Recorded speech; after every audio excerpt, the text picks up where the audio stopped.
لماه بشير سال كل ما رأي هدي ما لدى بولي الحسين لماه بشير سال كل ما رأي هدي ما لدى بولي الحسين خلافي علي دين مدح لسيد أتاني بقرآن حكيم مع الوحي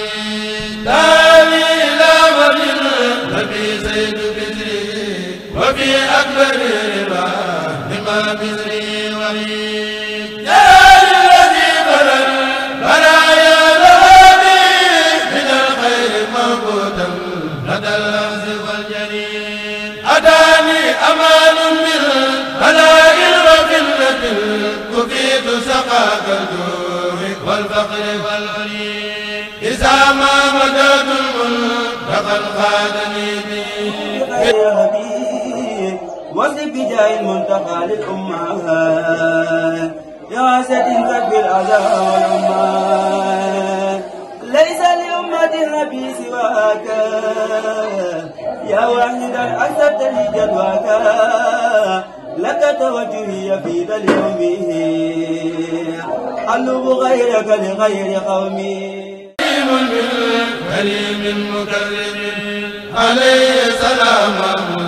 بالظلم والخير سلمت من الأعداء والمكر والأذى بجاه الذي ينير به الله عن مسير بدادي لمولانا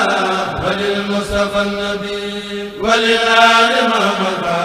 رب القصة بالخسير لقد جاء. السلام عليكم mbokk jullit yi rawatina mbokk taalibe yi ñu ngi leen di leen ziare di leen baal xaq di leen baal xaq di ñaan suñu borom moo leen jégal ñëpp di leen jégal nag gis mag bu ñuy def muy daayira Nour daayira man la bul foofu sey ni ànd ko jëwriñ bi naan sëñ Ablaye Sow ci Mbour di ci màggal alxuraan ak xasaay bis boo xamante ne bisu lislaam la bisu diine la waaye bisu sant Sëriñ Tuubaa la bis boo xam ne kenn ku ne xam ne ni 31 décembre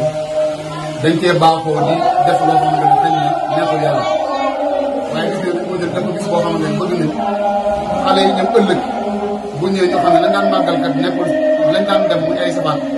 nekkul seen mbir waaye li seen mbir mooy en tant que jullit jëf-jëfi jullit muy lan jaamu yàlla jàng alxuraan jàng say bis bi nag ni nga tàmbalee mooy alxuraan rek Sëñ Tuubaa dafa wax ni lépp lu muy leen dialogue fan yu jëm ginnaaw bi la koy def ak lisim képp ku ci man rek maanaam maa ngi lay digal nga sax si jàng alxuraan moo tax nag noonu lañ ko diggee muy alxuraan karim bu noppee ànd ak gars yi ci xasida yi ba keroog ñuy ñaan rek di sant ak teewaay mbokk taal bi yëpp rawatina ñi nga xamante ne ñoo bokk Sëñ Tuubaa di sant ñëpp di gërëm ñëpp wax daawaana alhamdulilahi rabbil alamin jërë ngeen jëf. كفى الله كل ما لم يحبني